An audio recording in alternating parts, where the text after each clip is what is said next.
নমস্কাৰ সকলোকে। মই শেৱালী মোহন। আজি ঘৰৰ পৰা বিদায় ল'লোঁ। দুখ লাগিছে যদিও যাবতো লাগিবই।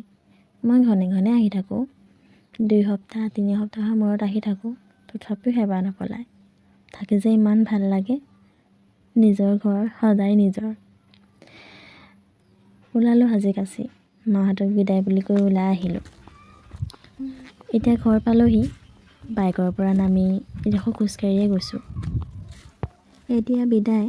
যদি আপোনালোকে মোৰ চেনেলটো ছাবস্ক্ৰাইব কৰা নাই, কৰি দিব, এণ্ড লাইক আৰু কমেণ্ট কৰি দিব প্লিজ।